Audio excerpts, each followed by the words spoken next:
Hello and welcome. This is Midday Live on TV3. I am Wendy Lai. Our headlines for this afternoon: doctors resume services in hospitals across the country. We will speak to some of our reporters for them to give us an update on that very issue. And more this afternoon, more news this afternoon. Grader suggests MPs' rent allowances should instead be used for constructing flats to serve MPs when at post. And on the foreign front, Zimbabwe's head of elections resigns, citing health problems. So please stay with me for the details and many others lined up for this afternoon.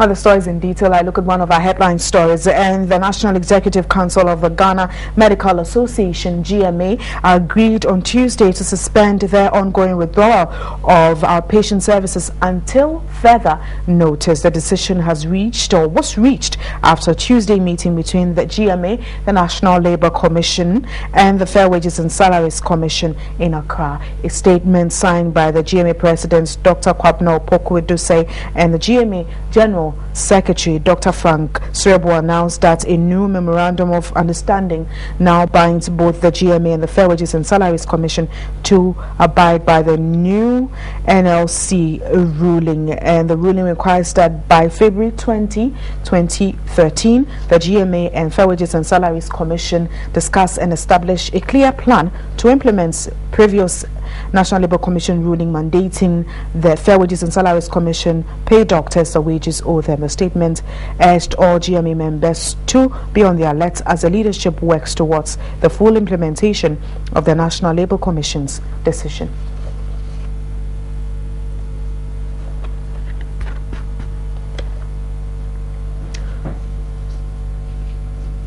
So we go straight to the Ashanti region, where we have our reporter Evans Inkum on the phone line to tell us the picture in the Ashanti region, if indeed doctors have resumed and they have gone back to taking care and looking at our patient services in the hospitals. Hello, Evans. Hello, Wendy. Now, Evans, which hospitals have you been to this afternoon or this morning? Which hospitals did you visit to check if doctors have resumed from their strike action?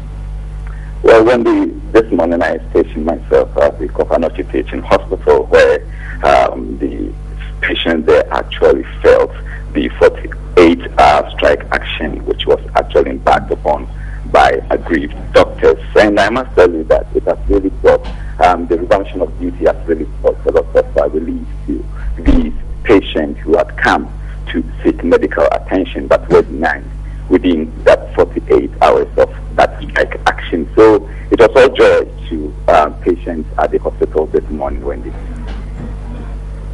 Now, Evans, does it mean that they've resumed all their services in full?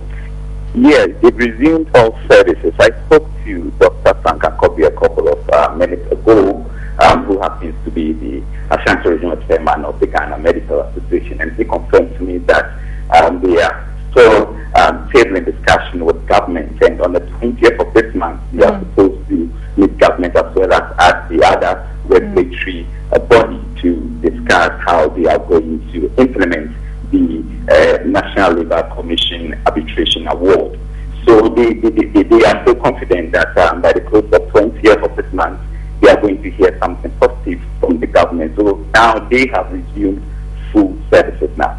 Okay, and are you seeing a lot more people move into the Kofanochi Teaching Hospital today? Exactly. The picture is different from Monday and yesterday. You know, people were actually driven away. Those who had money had to seek medical attention elsewhere from private hospitals and what have you. Those who also didn't get money to actually seek those medical attention and had to kind of battle with their fate. But now, attendance at the various OPD departments have been very, very significant, and I must say that the patients who turn out this morning are enjoying the best of services as I'm speaking to you now. All right. Well, thank you very much, William Evans Incoman. He was telling us that indeed doctors at the Confidential Hospital have resumed their services after the 48-hour strike. We'll be looking at the services being rendered by doctors also in other parts of the country when we do get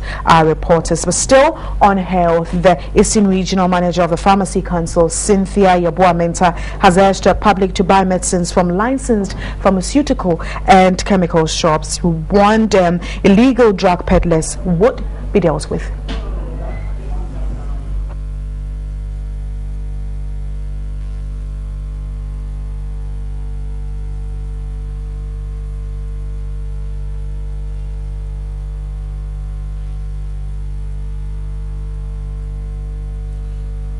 Pharmacy Council is up on its toes, and we want to ensure that drug peddling, especially in the eastern region, is brought to the barest minimum. So we want to encourage people who want to access medicines to visit the pharmacies to get their supplies, where you are sure to find professionals to give you professional advice, and licensed chemical shops. These are the facilities which Pharmacy Council has licensed to supply medicines. DSP Janet Asabia of the Nsaon prisons, who received the items on behalf of the inmates, was grateful for the gesture and was confident it would go a long way to support her outfit. Presenting confiscated drugs amounting to 600 Ghana cedis to male inmates of the Nsaon prisons, she observed that some persons were operating without the approval of the Pharmacy Council. She cautioned persons found operating illegally would be dealt with. The Pharmacy Council is up on its toes, and we want to ensure that drug peddling, especially in the eastern region, is brought to the barest minimum. So we want to encourage people who want to access medicines to visit the pharmacies to get their supplies, where you are sure to find professionals to give you professional advice, and licensed chemical shops. These are the facilities which Pharmacy Council has licensed to supply medicines. DSP Janet Asabia of the Nsaon prisons, who received the items on behalf of the inmates, was grateful for the gesture and was confident it would go a long way to support her outfit. Presenting confiscated drugs amounting to 600 Ghana cedis to male inmates of the Nsaon prisons, she observed that some persons were operating without the approval of the Pharmacy Council. She cautioned persons found operating illegally would be dealt with. The Pharmacy Council is up on its toes, and we want to ensure that drug peddling, especially in the eastern region, is brought to the barest minimum. So we want to encourage people who want to access medicines to visit the pharmacies to get their supplies, where you are sure to find professionals to give you professional advice, and licensed chemical shops. These are the facilities which Pharmacy Council has licensed to supply medicines. DSP Janet Asabia of the Nsaon prisons, who received the items on behalf of the inmates, was grateful for the gesture and was confident it would go a long way to support her outfit. Presenting You're still watching Midday Live. Well, like I said earlier on, the National Executive Council of the Ghana Medical Association agreed on Tuesday to suspend all ongoing withdrawal of our patient services until further notice. And we do have our reporter, Daniel Opoko, on the line, and he's at the Kolebu Teaching Hospital to tell us if indeed doctors have resumed their services at the Kolebu Teaching Hospital. Hello, Daniel. Hello, Wendy. Now, when we spoke to Evans Incoman, he's told us that doctors have resumed their services at the Confanochi Teaching Hospital. Is that the same as the Kolebu Teaching Hospital? Are they at post and have they resumed their services? Exactly. Doctors at the Kolebu Teaching Hospital have resumed work. Actually, suspended their strike early this morning. I have visited some of the wards, the outpatient department, some of the wards. I'm currently at the central OPD or the accident center. And I have spoken with some patients who told me that they came early morning and they were asked to stay for some time. The doctors will be around to keep up for them. So by and large, the doctors have resumed work, but some patients are yet to see the doctors who are supposed to care for them. Okay, but generally, looking at the other OPDs, what is the picture like? Are we having a lot more people moving into the hospital knowing that the doctors have ended their strike action? Exactly. When we speak to most of the patients, they'll tell you they got to know about the suspension early this morning. So they have started trooping gradually to get access to health care for them to be catered for. Unlike previously when the strike action started, which most of them went away, now they are coming back to access health care. All right. Well, thank you very much indeed, Daniel Opoku. And he gave us that report from the Kolebu Teaching Hospital. He has also added that doctors have resumed work at the Kolebu Teaching Hospital. And the National Executive Council of the Ghana Medical Association agreed on Tuesday to suspend their ongoing withdrawal of our patient services until further notice. The decision was reached after a Tuesday meeting between the Ghana Medical Association, the Labour Commission and the Fair Wages and Salaries Commission in Accra. A statement signed by the Ghana Medical Association's president, Dr. Kwabena Opoku-Edusei, and the association's general secretary, Dr. Frank Srebo, announced that a new memorandum of understanding now binds both GMA and the Fair Wages and Salaries Commission to abide by the National Labour Commission's ruling. And more on health this morning, a program that is a national or maternal health channel is being launched or will be launched this morning in Accra, and we have our reporter Abigail Adumanko there. She's covering that launch, but basically that is to help promote MDGs 4 and 5, also targeted at helping reduce maternal mortality in the country. So Abigail is on the line to tell us more about this very program that is being launched. Hello, Abigail. Can you hear me, Abigail? Hello. Now, Abigail, what really is the thrust of the maternal health channel? It's actually a weekly series which would be complementing national efforts in informing, educating and stimulating interest in maternal health issues. It's known that 4,000 women die and over 100,000 women get disabilities from pregnancy-related complications every year.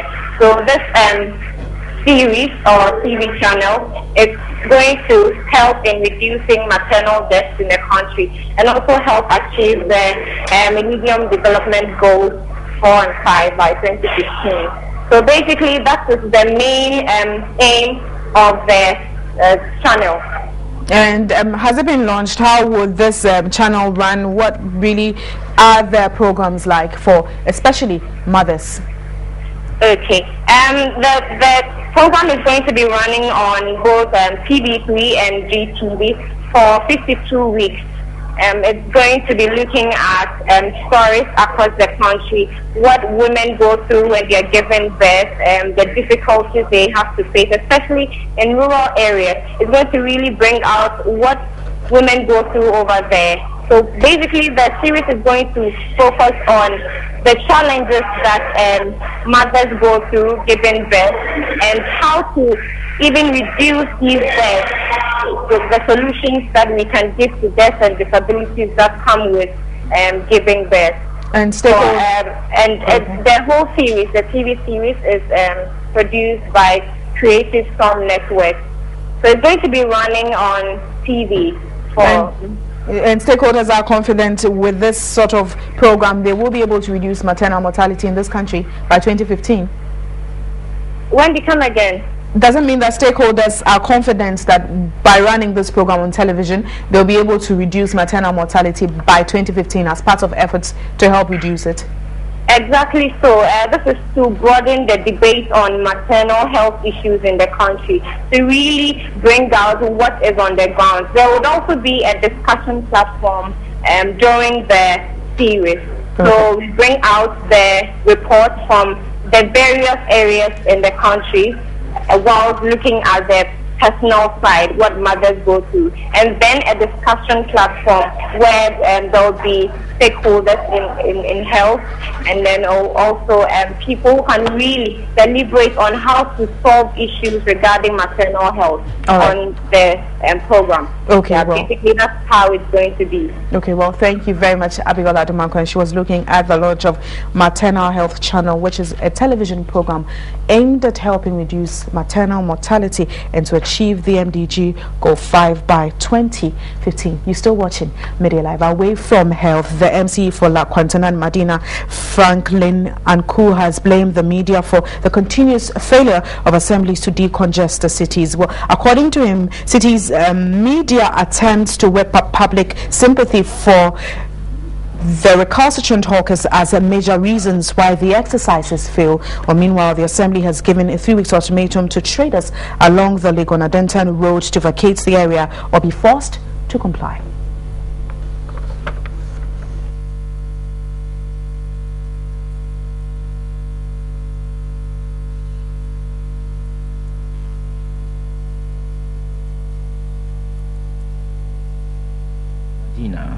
Efforts by previous administrations have over the years never been successful.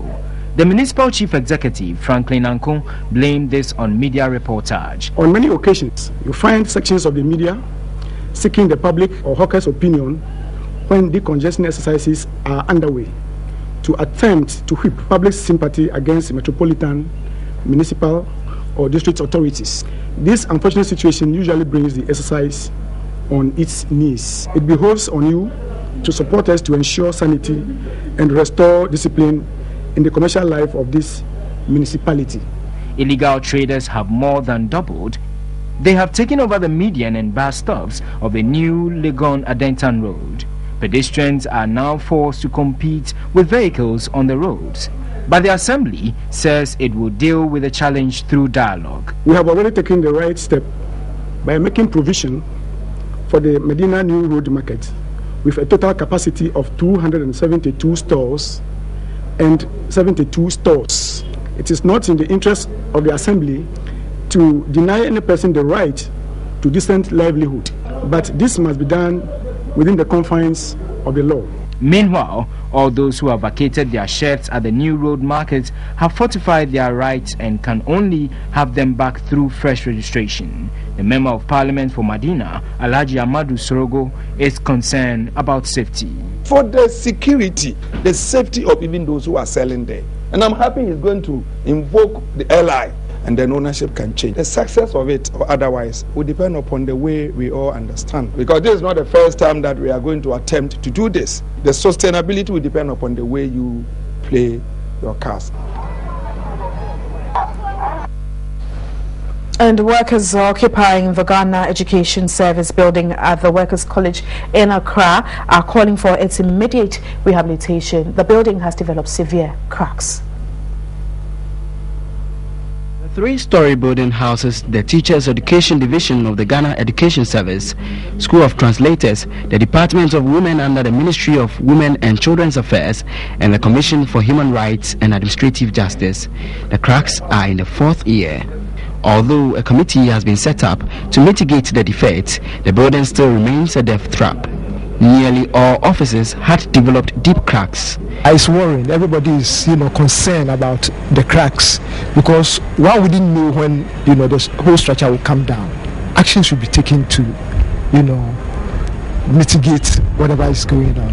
The Accra Regional Director of the Commission on Human Rights and Administrative Justice and an occupant of the building, Lawrence Latte, expressed mystery. Psychologically, we feel that we are not safe because every so often when we come into work while climbing the stairs, we become very conscious of the fact that the cracks are there and that we are not safe. We need a relocation so that we'll have the free mind, a sense of security, a sense of safety, in doing our work and doing it much better. The workers also expressed worry about squatters. So one of our headline stories, the Ghana Real Estate Development Association, GREDA, has suggested that the huge rent allowances to be allocated to members of parliament should instead be spent on constructing flats for them. The executive director of the association, Emmanuel Asamoah, speaking to TV3, said the flats will be best served as duty posts for the MPs. All these 50,000 cedis could be put together. The government can give the real estate developers a large tract of land to build high-rise apartments, 2 3-bedroom houses, or even 1 bedroom. And these parliamentarians do not have to come to Accra with all their children, their dogs, their cows, their everything. It is going to be a duty post. So they come alone and they maintain their homeland, their homes, wherever they come from. On weekends, on holidays, on days that they have to go and meet their constituents, they go and they have their own places of abode. The association recommended Parliament Village as a name for the flat. The Greater Executive Director suggested maintenance of the facility should be surcharged to the District Assembly within constituencies. All 275 MPs are to receive 50,000 cedis as rent allowance, but conveners of the Citizen-led Forum, City Africa, argues it defeats the purpose of selfless leadership, social justice and integrity. We have a Rent Act which says that no landlord is supposed to demand a rent advance for more than 6 months. Have you heard Parliament making advocacy on behalf of the general citizens that landlords should step in and do, or maybe the state actors should step in and do something about that? Why? Because they are so comfortable.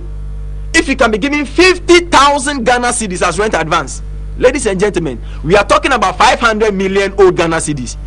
Sometimes it is better when you call it the old Ghana cedis, so you will understand. Now, can you imagine even the competition that those MPs will be posing to ordinary Ghanaians? In the previous parliament, each MP received 30,000 cedis when there were 230 in number. The fear is that the amount could double when new constituencies are created, and so they want government to take an immediate position on the issue.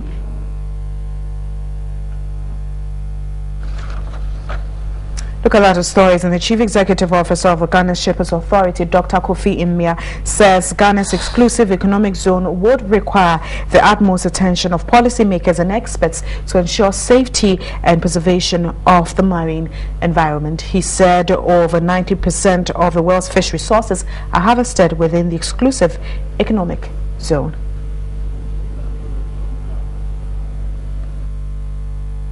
Ghana discovered oil in commercial quantities 64 kilometers from the coastline of Cape 3 Point. This has no doubt heightened the interest of maritime experts. The Ghana Armed Forces Command and Staff College organized a 5-day management and operations course on the exclusive economic zone. Participants were drawn from various governments and non-governmental agencies dealing with aspects of national security. The course was to provide participants with diverse range of knowledge on international maritime law, piracy, and armed robbery at sea.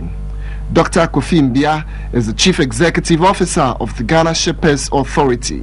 Because of the utilization or the exploitation of the resources within the EEZ, it means we'll see a flurry of activities. It should create the necessary awareness for the participants that yes, this is a very rich zone, highly potential in terms of resources. It would also enable them to build the framework for cooperation and partnership, know the part they need to play so that we can minimize friction and conflict as much as possible. The Commandant of the Ghana Armed Forces Command and Staff College, Major General Kwesi Yankson, says the course will equip participants with modern practices.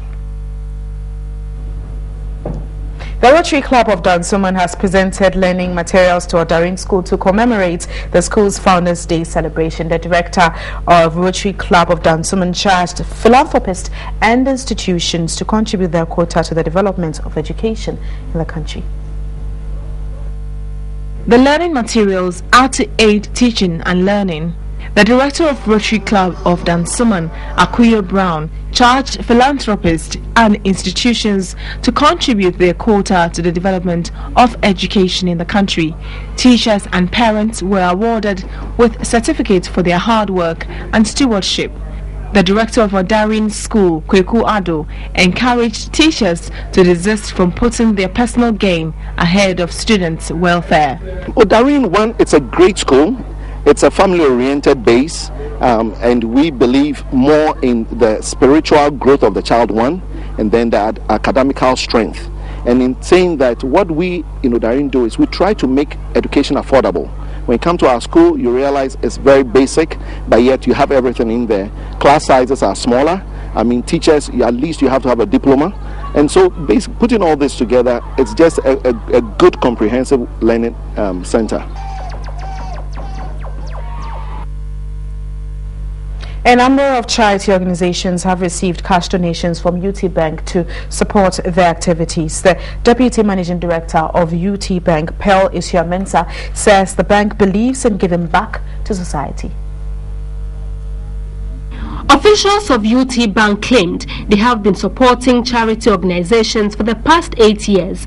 The Deputy Managing Director, Pearl Isua-Mensah, stressed the need for other organizations to support the underprivileged. Companies draw their income from their communities. We have very poor communities around us. We cannot expect the government to do all of it. We think that it is everybody's duty to give back to society a little of what they've got, no matter how small. The bank gave checks to a number of charity organizations, including Hope for Kids, Cardiothoracic Center, and Angels Away Foundation.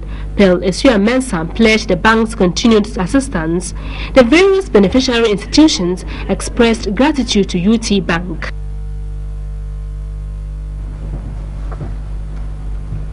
More on donations. Qualtech, a member of the Indom Group of Companies, has presented computers and its accessories worth 3,000 Ghana cedis to Tuntunze LA Primary School in the Gushegu district in the northern region.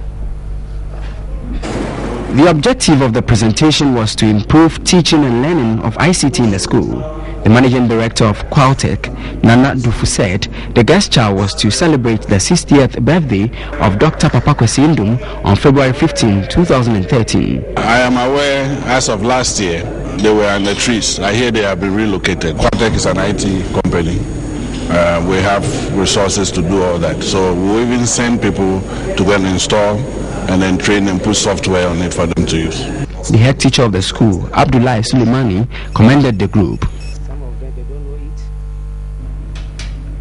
Stories making headlines on Midday Live. Doctors resume services in hospitals across the country, and we spoke to some of our reporters to look at the situation in Accra and in the Ashanti region. And Greta suggests MPs' rent allowances should instead be used for constructing flats to serve MPs when at post. On the flying front, Zimbabwe's head of elections resigned, citing health problems.